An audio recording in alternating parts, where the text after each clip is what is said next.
흥부와 놀부. 옛날 옛적, 아주 먼 옛날에 따뜻한 햇살이 논밭에 가득 비추고 마을 사람들의 웃음소리가 살랑살랑 들리던 시절이 있었단다. 그 마을 끝에는 오래된 기와집이 하나 있었는데 그 집에는 두 형제가 살고 있었지. 형의 이름은 놀부, 동생의 이름은 흥부였단다. 두 형제는 같은 부모 밑에서 자랐지만 마음씨가 참 달랐단다.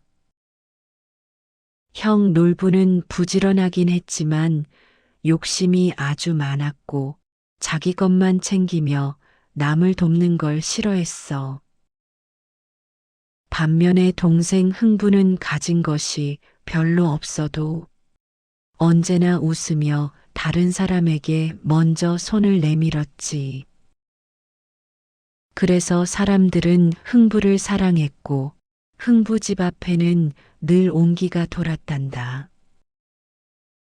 세월이 흐르며 두 사람은 각자 가정을 꾸렸지만 형의 욕심은 점점 더 커지고 동생의 살림은 점점 가난해져 갔어. 어느 해는 특히 가뭄이 심해서 흥분에는 더 이상 먹을 쌀도 남아있지 않았단다. 아이들이 배고파 울면 흥부는 그저 등을 토닥이며 조금만 기다리거라 방법이 있을 게다 하고 부드럽게 달래곤 했지. 그때 흥부 아내가 조심스레 말했어. 여보, 아무리 어려워도 형님께 가면 조금은 도와주지 않으실까요? 흥부는 잠시 머뭇거렸지만 아이들 얼굴을 보며 결국 고개를 끄덕였단다. 이튿날 흥부는 맨발 가까이 다른 집신을 신고 형 놀부의 집으로 향했어. 놀부의 집은 마을에서 가장 크게 지어진 기와집이었고 마루 위에는 햇빛을 피하는 커다란 대들보가 서 있었지. 놀부는 상다리가 휘어질 정도의 밥상을 앞에 두고 여유롭게 밥을 먹고 있었단다. 흥부가 조심스럽게 인사했어. 형님, 오랜만입니다. 놀부는 밥을 씹던 턱을 멈추지 않은 채 눈동자만 굴려 흥부를 바라봤어. 뭔 일로 왔냐? 흥부는 고개를 깊이 숙이며 말했어. 형님, 아이들이 며칠째 굶고 있습니다. 혹시 쌀 한 대빵만 빌려주실 수 있을까요? 하지만 놀부는 비웃으며 손을 내저었지. 거지 같은 소리하고 자빠졌네. 내가 언제부터 남 먹일 살림이었냐? 그리고는 아내에게 소리쳤어. 저거 쫓아내라. 발도 못 붙이게. 그렇게 흥부는 빈손으로 집으로 돌아갔단다. 하지만 그의 마음속에는 원망보다 그래도 형님이니 언젠가 마음이 풀리겠지 하는 희미한 기대만 남았지. 그런 어느 초여름날 흥부는 집 옆 들판에서 일을 하다가 작고 연약한 소리가 들리는 걸 알아챘어.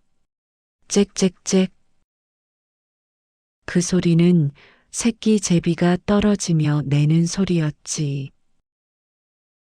작은 몸이 풀잎 위에 옆으로 누워 있었고 뼈가 부러졌는지 날개가 축 처져 있었단다. 흥부는 새끼 제비를 두 손에 살포시 올려 집으로 데려갔어. 그리고는 아내와 아이들과 함께 작은 헝겊으로 부드럽게 감싸고 날개를 곧게 펴주며 정성껏 치료했지. 매일 깨끗한 물을 바꿔주고 잘게 다진 곡식도 조금씩 입에 넣어주며 살아라, 살아라, 조금만 참거라 하고 다독거렸단다. 며칠이 지나자 새끼 제비는 조금씩 기운을 되찾기 시작했고 어느 날 아침에는 작은 소리로 기쁘게 울기까지 했어. 아이들은 환하게 웃으며 아버지, 날개가 다 나은 것 같아요. 하고 외쳤지. 그리고 어느 맑은 날, 새끼 제비는 마침내 하늘로 날아올랐어. 흥부는 두 손을 모아 가볍게 흔들며 잘 가거라 그리고 건강해라 하고 조용히 인사했단다. 그렇게 계절이 바뀌고 찬바람이 불며 첫눈이 내릴 무렵 흥분의 초가집 지붕 위에서 낯익은 울음소리가 들렸어.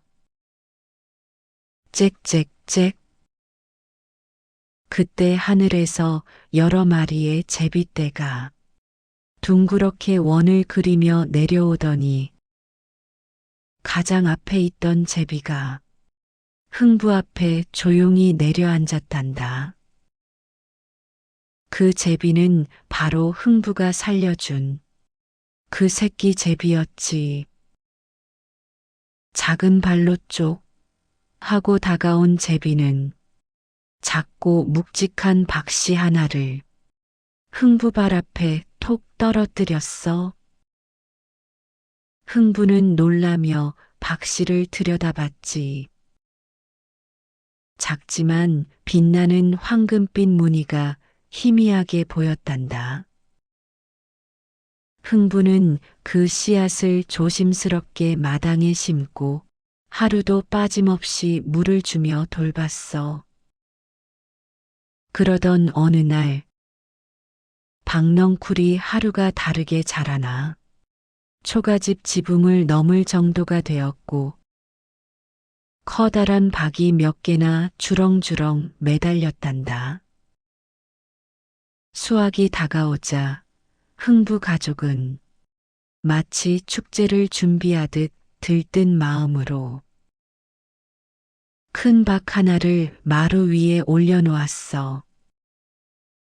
도끼로 조심히 쩍하고 쪼개자 그 안에서는 놀라운 것들이 쏟아졌지. 금은보화, 반짝이는 옷감, 쌀과 곡식, 그리고 갖가지 먹거리들까지. 초가집은 순식간에 부유하고 따뜻한 집으로 변했단다.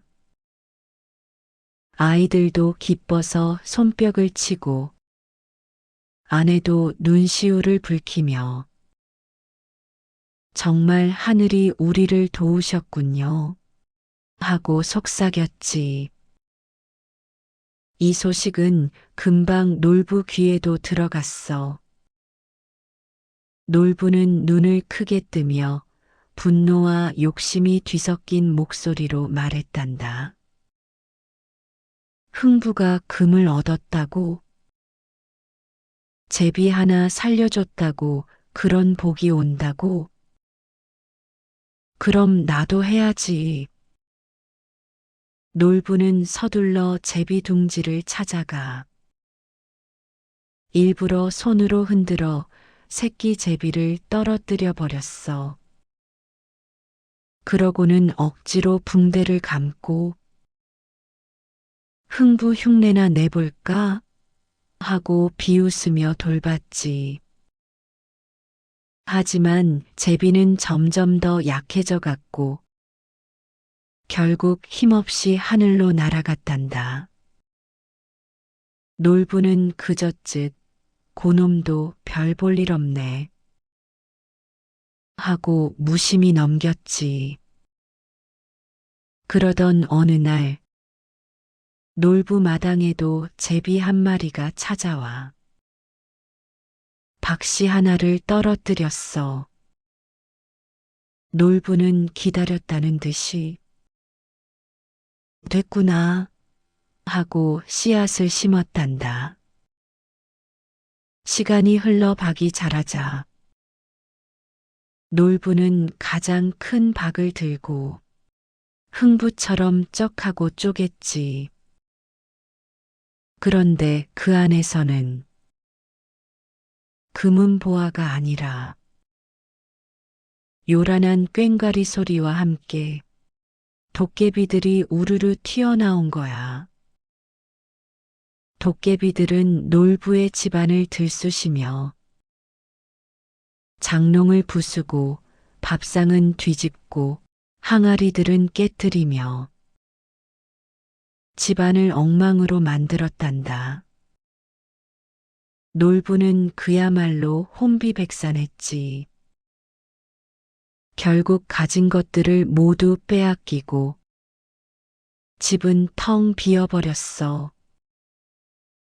아무것도 남지 않게 되자 놀부는 비로소 자신이 얼마나 욕심을 부렸는지, 얼마나 가족과 동생에게 매정했는지 조금씩 깨달아갔지. 며칠 후 놀부는 초라해진 모습으로 흥분의 집 문 앞에 조용히 섰어. 흥부는 놀부를 보자마자 말없이 다가가 따뜻하게 안아주며 말했지. 형님, 이제 그만 들어오시지요. 우리 가족이 함께 살면 무엇이든 이겨낼 수 있습니다. 놀부는 그 자리에서 하염없이 눈물을 흘렸단다. 그리고 형제는 오랜 갈등을 내려놓고 서로를 보듬으며 새 삶을 시작했어. 그렇게 그 두 형제는 서로 도우며 평안하게 살아갔고, 마을 사람들은 그들의 이야기를 오래오래 기억하게 되었단다.